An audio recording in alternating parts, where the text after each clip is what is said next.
বিসমিল্লাহির রহমানির রহিম। আসসালামু আলাইকুম। জনতার রান্নাঘর থেকে সবাইকে জানাচ্ছি শুভেচ্ছা। আশা করি সবাই ভালো আছেন। আজকে যে রেসিপি করব সেটা হচ্ছে শীতের সবজি দিয়ে একটা ভাজি করব।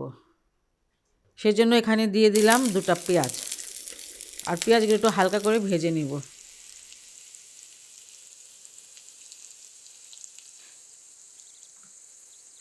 ভাজিটাতে আমি তেমন কোনো মশলা দিব না, শুধু এখানে আদা রসুনের পেস্ট 1 চামচ দিয়ে দিচ্ছি।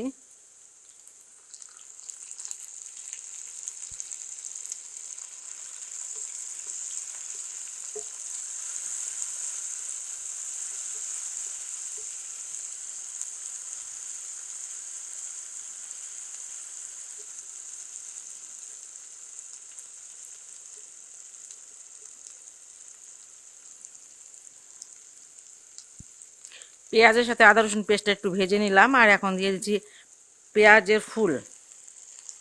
এটা আমি প্রায় 1 বাটি নিয়ে নিয়েছি।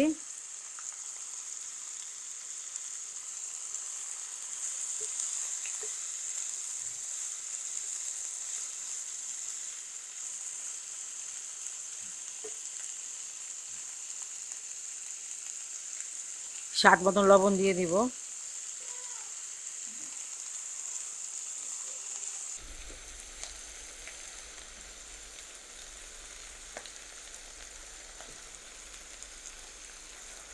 এখন আমি দিয়েছি গাজর, এখানে অর্ধেকটা গাজর আছে।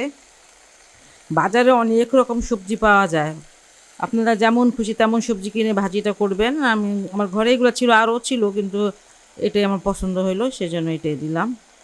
বাঁধাকপি ছিল, মূলা ছিল, যাই হোক। আর এখানে আমি দিয়ে দিচ্ছি এই যে আলু, এটা ছোটো ছোটো আলু হয়, মানে স্কিনটা সহকারে দিয়েছি। এই যে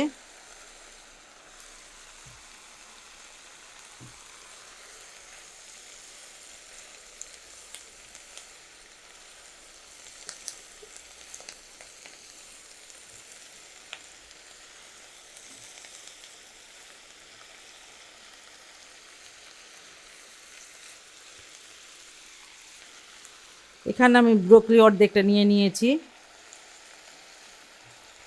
এই যে এটা ডাটা টুটা সহকারে নিয়েছি, ডাটাটা খুব নরম হয়, তেমন কিছু এটা ফালানো যায় না।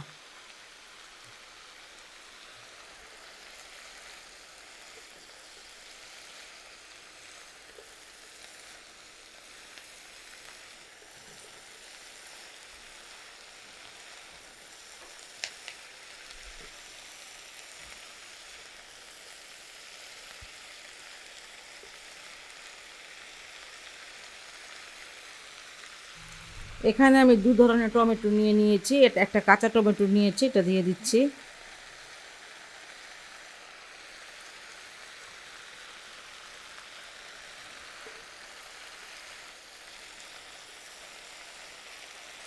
মশলা ছাড়াই ভাজিটা করে দেখবেন, অনেক ভালো লাগে খেতে, আর হেলদিও বটে।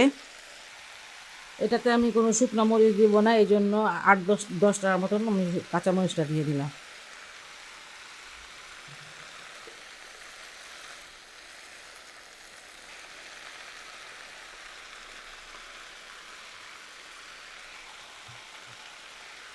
পাকা টমেটোটা সেটাও দিয়ে দিলাম।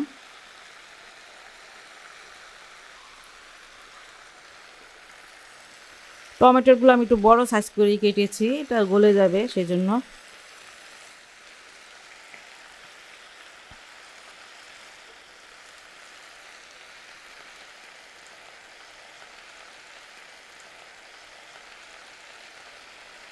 আঁচটা কমিয়ে আমি যতক্ষণ না সিদ্ধ হয় ততক্ষণ একটু ঢেকে রাখবো।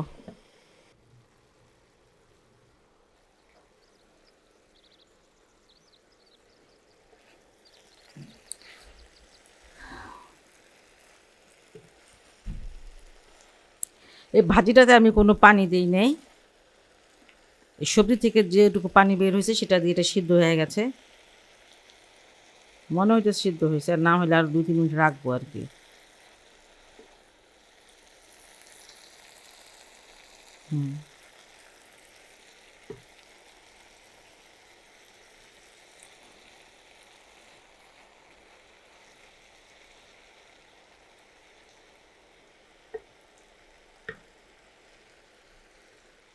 এই সময় একটু লবণটা দেখে নেবেন লবণটা হয়েছে কি না। আমি 1 মুঠ ধনিয়া পাতা দিয়ে দিচ্ছি।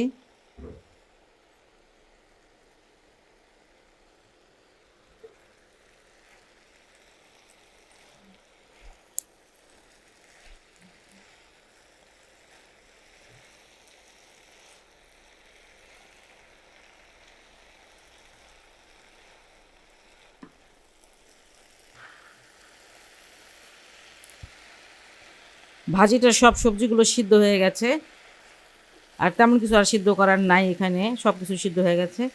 আর খুব একটি ভালো ভাজি, মানে হেলদি একটা ভাজি, সব কিছু দিয়ে খেতে পারেন, ভাত রুটি পরোটা যা দিয়ে মন চায় সেটা দিয়ে খেতে পারেন। এটা আপনারা এখন মানে শীতের সিজন, সবজির সিজন, আপনারা এখন এই সবজিটা করতে পারেন। আপনাদের যেমন পছন্দ সবজি ওই রকম সবজি নিয়ে আপনি এই ভাজিটা মানে করতে পারেন। যদি এই ভাজিটা আপনাদের ভালো লাগে তাহলে বাসায় অবশ্যই ট্রাই করবেন, আর আমার চ্যানেলকে লাইক কমেন্ট সাবস্ক্রাইব করবেন। সবাই ভালো থাকুন, সুস্থ থাকুন, নিরাপদে থাকুন, এই দোয়া করি। আল্লাহ হাফেজ।